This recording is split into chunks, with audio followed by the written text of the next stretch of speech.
Modi poses in front of S-400 missile system Adampur Air Base days after Pakistan claimed it was destroyed. चंद दिन के बाद जब पाकिस्तान ने यह क्लेम किया कि हमने उधमपुर का एयरबेस तबाह कर दिया है, नरेंद्र मोदी ने उसके सामने जाकर जो पोज है वो किया।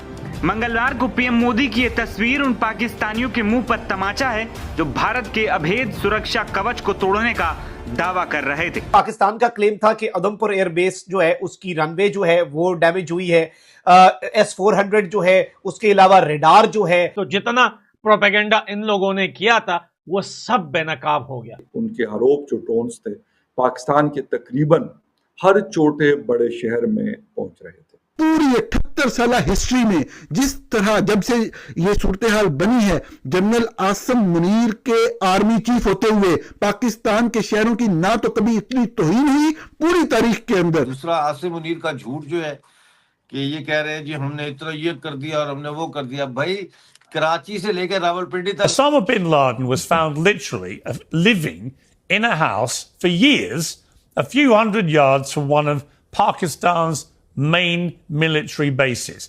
क्या मुसलसल खौफ की फिजा रही भारतीय शहरों में? जवाब है बिल्कुल नहीं। ये फैक्ट पता होना चाहिए आपको। पूरे पाकिस्तान का के अंदर जो सूरत हाल थी, ये मेरा असल मौजू है। और पाकिस्तान के अंदर सिर्फ टेरर के बेस कैंप नहीं तबाह हुए, बल्कि उनकी जो हिम्मत है, उनका जो साहस है। मैं सिर्फ आपको ये एक फैक्ट रिपोर्ट करना चाहता हूं। आप मुझे गद्दार क्यों ना हजार बार कहें यार। और S-400 missile defence system Narendra Modi जो फजाई और हवाई अड्डों में एयरफोर्स और aviation bases Suratgarh, Sirsa, Bhuj, Naliya, Adampur, Bathinda, Barnala S-400 air defence system को पाक फजाइया ने भुज और आदमपुर में निशाना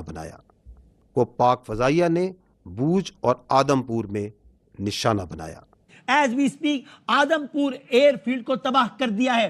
पाकिस्तान ने आदमपुर एयरफील्ड को भी तबाह कर दिया गया है। आदमपुर एयरफील्ड, इसके बारे में हम आपको बताते हैं। अपने देखने वालों को बता दें कि पाक फौज ने आदमपुर एयरफील्ड को तबाह कर दिया है पर है। और इसके साथ साथ जो एक और काम बीच में शुरू हो गया कि इंडिया ने फिर फाइट बैक किया फौरी तौर पे। ये भी आपके हम नॉलेज में ला चुके हैं पहले। मेरा ख्याल है नहीं बताया आपको, हमारे थंबनेल में था कि मलीर कैंट को कराची में हिट किया, एक दो और स्पॉट्स को हिट किया गया विक्रांत से, बहरी जहाज से।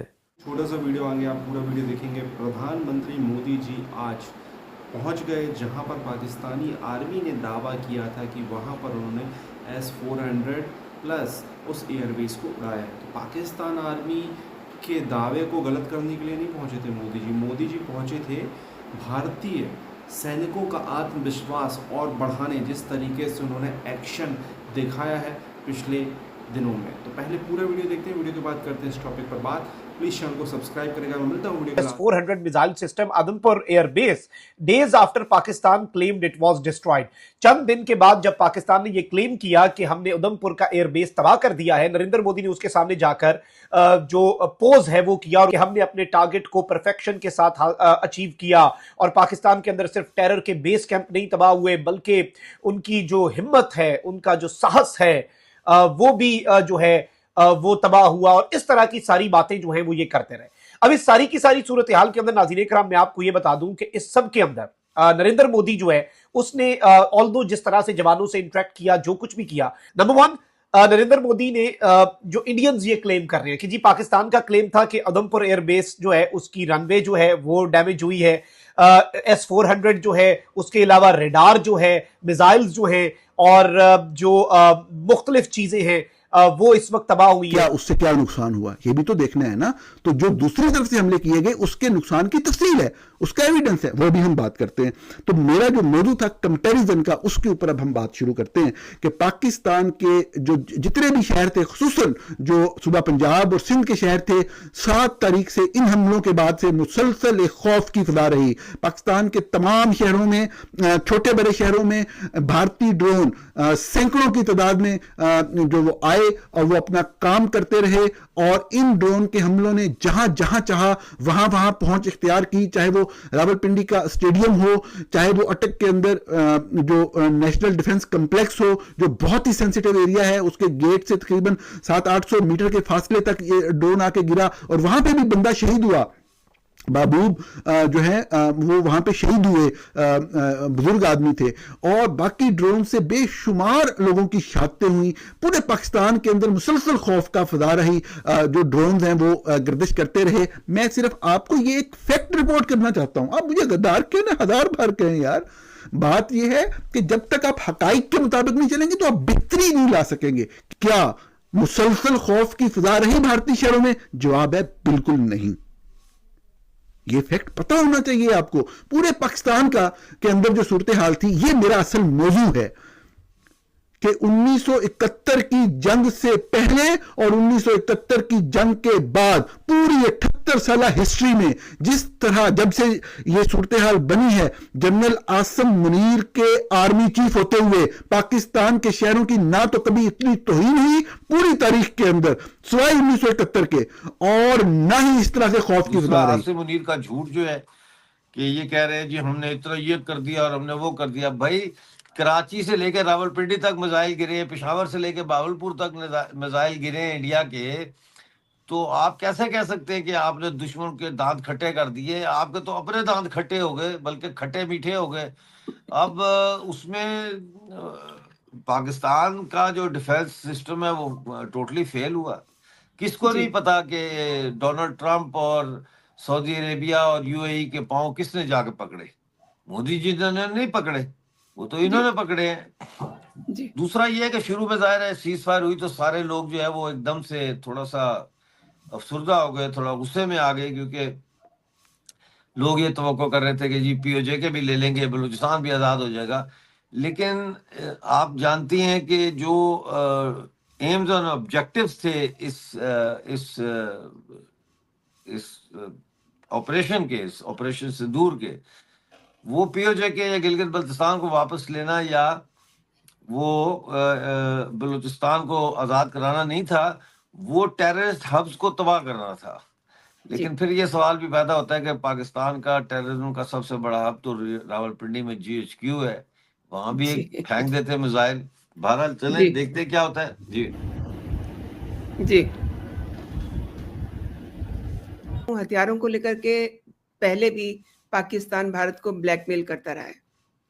डॉक्टर साहब देखिए, इस जो कॉन्फ्लिक्ट है इसमें सबसे ज्यादा जो चीज नुमाया है वो है बैटल ऑफ वर्ड्स, और इसी हवाले से जल्जला तो आया है, भूकंप तो आया है, लेकिन उसमें इंडिया डिनाई कर रहा है कि इन्होंने उस इलाके में या उन हिल्स के ऊपर जो है वो कोई बमबारी की है।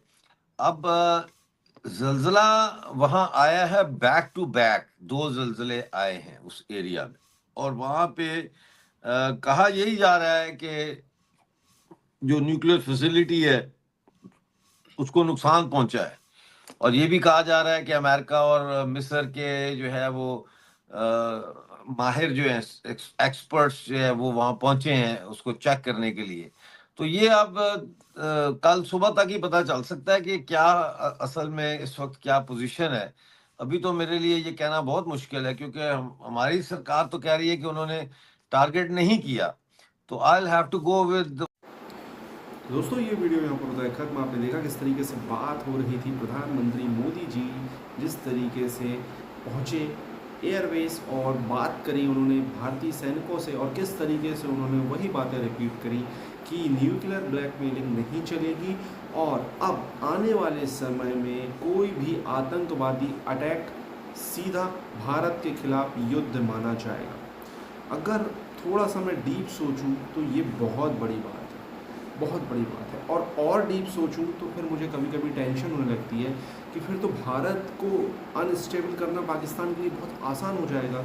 जिस तरीके से भारत के खिलाफ अगर कोई भी एक आतंकवादी अटैक युद्ध माना जाएगा भारत की तरफ से, तो डेफिनेटली फिर इन फ्यूचर ऐसी सिचुएशन कई बार बनेगी, और ऐसी सिचुएशन कई बार बनेगी तो फिर हमारी अर्थव्यवस्था में उसका असर पड़ेगा। तो डेफिनेटली मुझे ये फैसला इन फ्यूचर पता नहीं क्या इसका होगा, बट अगर पाकिस्तान के खिलाफ इस बार जो सैन्य कार्रवाई हमने 3 दिन के बाद सीज़ फायर किया था, उसके पीछे बहुत सारे कारण नज़र आ रहे हैं। जो न्यूक्लियर रेडिएशन की बात आ रही है, ये सब चीज़ें, या फिर पाकिस्तान ने हथियार डाल दिए हैं और उसके पीछे न्यूक्लियर रेडिएशन की स्टोरी बताई है, जिसकी वजह से एकदम से जो सीज़ फायर हुआ है, शायद ये बात भी हो सकती है। पता नहीं क्या रीज़न है, बट इन फ्यूचर अगर पाकिस्तान की तरफ से टेररिस्ट अटैक होता है, जो कि होगा, क्योंकि ये लोग जिहादी हैं यार, इतने बच्चे पैदा करते हैं, इतनी सारी आबादी है। उनने तो मान लो उनने 4 बच्चे पैदा किए, तो उन्होंने बोला 2 तो हमारे जाएंगे शहीद होने के लिए, 2 मतलब वो जिहाद के लिए लड़ेंगे। तो इनका तो ऐसा सीन है। तो इन फ्यूचर भी मुझे लगता होगा, कभी ना कभी होगा शायद। जैसे हमारा जब पुलवामा हुआ था, उसके बाद ये कितने दिन बाद हुआ है, 3-4 साल, शायद 2030 में फिर ये नाटक करें। ये लोग करेंगे नाटक, बट एक चीज़ तो समझ गया हूँ मैं कि इंडियन आर्मी जिस तरीके से जवाब दिया है, इन फ्यूचर इससे भी स्ट्रॉन्ग जवाब होगा, पक्का यकीन है। क्योंकि पाकिस्तान का डिफेंस सिस्टम की हवा निकल गई, पाकिस्तान की एयरफोर्स की हवा निकल गई। पाकिस्तान जिस तरीके से वॉर सेलिब्रेट कर रहा है, वहाँ के रिपोर्टर सब साफ एक्सपोज कर रहे हैं कि किस तरीके से पाकिस्तान एक फेक